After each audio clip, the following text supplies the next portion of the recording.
Sports Snippets, Dennis Sullivan. It is Sunday evening, the 12th of January. Please don't forget to like and subscribe should you enjoy the content of this video.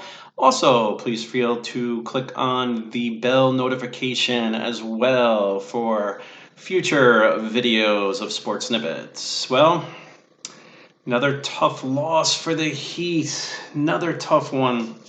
Another tough road loss for the Heat as they would fall to the New York Knicks in this one, guys. 124 to 121. It was just one of those games where we could not hold on at the end. The Heat will now fall to 10-11 on the road. Even though 27-12 is a good overall record, 10-11 on the road, and not so good. And this is coming on the heels of a Friday night loss at the hands of the Brooklyn Nets on the road. So now, 2 days later, go to play the Knicks, who going in were 10-29. Knicks played well enough to win, though. They scrapped their way to the victory, a 3-point win in this one, 124-121. So let's get into the snippets board and the breakdown, everyone, and exactly how this game really went. It was just not one of the good parts of this season for the Heat. They got to be careful too, because they're very close right now with the Celtics, and the way we're playing on the road. I mean, now that's for the second seed with the Celtics. The second seed would be awesome to get for the Heat, but there's really a lot of time left in this season. I mean, we're barely approaching the midway point to this season's 82 game. I mean, that's a long schedule, guys. You're playing over 80 games. But this NBA season is close to halfway over. So as we get into the snippets board, the top points of this game and the loss, we're going to start it all off with interior defense. Still not enough, guys. We're allowing way too many points inside, way too much to the bigger players of the opponent. The Knicks were somewhere at 70 points in the paint. I believe that's where they finished. It was that announcement was made by the team of announcers on today's game. 70 points in the paint, everyone. That's a lot. So I'll get into the breakdown as far as the box score goes. But still, the interior defense, I mean, when you look at the rebounds, they were pretty much even. And you look at the overall game statistics, it doesn't jump out at you. But once again, Heat allowing way too many points inside. Way too much. The Heat guards, point number 2 on the other hand, that's what kept us in this game. Both Kendrick Nunn and Jimmy Butler would play very well. So the backcourt was ready to go. I thought also Tyler Hero was effective off the bench as well. Kept the Heat in the game and was almost enough for us to pull the game out. But still, guys, I mean, we didn't deserve to win this game. I mean, if the Heat were to have pulled this game out, or maybe forced in overtime, and who knows, lost in overtime, excuse me, or even found a way to win in overtime, we did not deserve to win this game. There was just, the defense was, it was just too much inside, too many easy points or good looks at the basket, really. And that eventually would do us in this one. Breakdown for the Heat. I mean, Jimmy Butler has stated, I mean, he played really well at 25 points, 10 rebounds, 6 assists. Kendrick Nunn with 20 points, a steal, and a block. Bam Adebayo, 15 points, 6 rebounds, 5 assists. He played pretty well. As far as an overall game, he usually does. Duncan Robinson, 11 points, 4 rebounds, 4 assists for the Heat. Myers Leonard, 7 points, 4 rebounds, and 3 assists.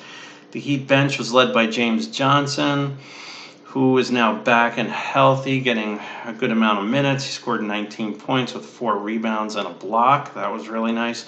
Tyler Hero, 15 points, 4 rebounds. Goran Dragic, not one of his better games off the bench, 6 points, 2 rebounds, 4 assists.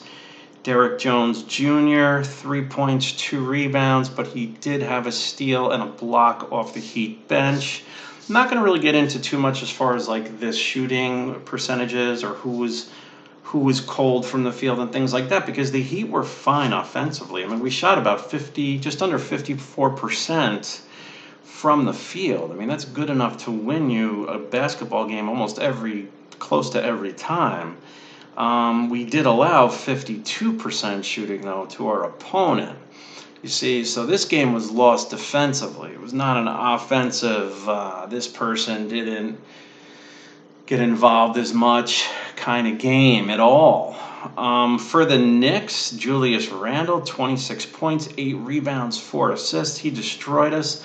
Also had 2 steals. Julius Randle, I mean, if you want to give away a game ball or player of the game, you got to go with him, really. R.J. Barrett also was 23 points, 5 rebounds, 3 assists. He had 2 steals also. Reggie Bullock, 16 points, 4 assists. Also had 2 steals. Taj Gibson, 14 points and 8 rebounds.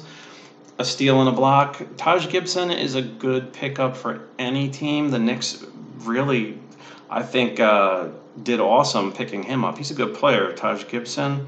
Used to play for the Bulls, as we recall.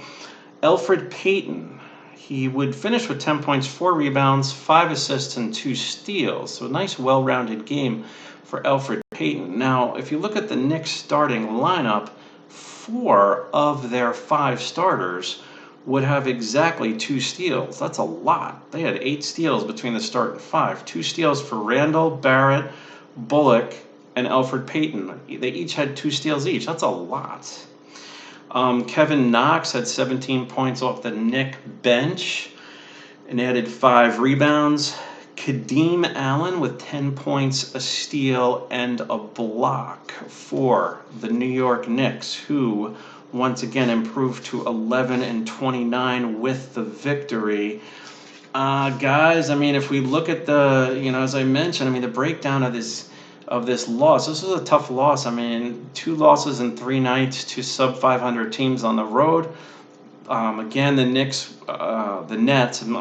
Brooklyn Nets was a loss on Friday night. He'd come back and basically just let the game slip through their hands in the fourth quarter. There were times where we had the game under control, 10, 12-point leads. Let the Knicks come right back into it. Knicks get credit in this, too. I mean, we didn't just lie down. I mean, the Knicks battled hard, and the crowd was behind them. They had a good crowd at this one, so, that factor definitely helped them. 3-point shooting, Knicks were right around 29%. They hit 9 threes. We hit 14 threes at 40%.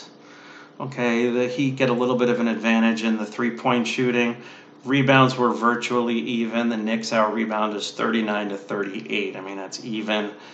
Steals, the Knicks generated 11 steals. Heat only generate 2 steals. Big factor.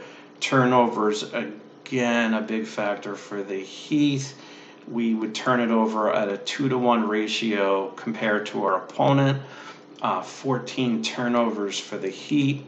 The Knicks only 7 turnovers. So if we look at point number 4, turnovers, it's not so much that we're losing that battle. I think that's a big part of it. Well, yeah, that is a big part of it, but we're not causing that many turnovers either for our opponents.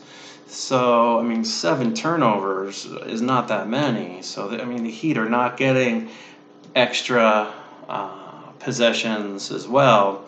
So you couple the turnovers with the fact that we're just allowing interior points, a lot of points inside, and we're allowing other teams to win the inside battle, really, when it comes to scoring inside and easy buckets. Those are 2 tough things to overcome: turnovers and interior defense. If you're going to lose both of those, good luck. You better really shoot well from 3. And we shot so-so from 3. Actually pretty well, if you want to really break it down. 40% isn't that bad at all. So the Heat lose another one on the road. Looking ahead, guys, Wednesday the 15th, we will play San Antonio at home. That's against the Spurs, Wednesday the 15th. Friday the 17th is at Oklahoma City. I'm really not even focusing on that Friday game. Let's just, take the next few days, take a deep breath. We're going to have to get a bigger guy in the rotation if we don't. I mean, I noticed the Linux out of the rotation now. The Heat are going to have to compensate for all this stuff. All right, if we're not going to play Olynyk, we're going to have to get a bigger lineup in there. So we look at that. Friday's Oklahoma City game, really not even, that's too far off. Let's just focus on figuring out a way to get a win Wednesday night against the Spurs and move on from there, guys. Just move on from there. So, tough loss. Tough loss. 70 points in the paint is a lot. The Jimmy Butler foul, he got fouled with about 20 seconds left, converted 2 of those 3. Is not why we lost. I mean, if he would have hit the third one, we would have tied the game up. But still, he did have a chance in the closing seconds. Just a tough one, guys. Just a tough one. So for now, this is Dennis Sullivan, Sports Snippets. Please don't forget to like and subscribe. Glad I could touch base with you on this very football, NFL playoff football weekend. Wanted to just do a quick video, update the best I can as far as the Miami Heat go. And again, 124-121, New York Knicks beat the Miami Heat. This was in Madison Square Garden, Sunday afternoon, a late afternoon game. Heat deserved the win. Heat deserved the loss. Excuse me. Knicks deserved the win, and it was nice to see the Knicks have a good crowd. They had seemed like a very vocal, very loud crowd at this game, and they're rebuilding. So I mean, they're going to get better moving forward. So for now, Dennis Sullivan, Sports Snippets. I will see you, yes, you, next time. And bye for now. Thank you.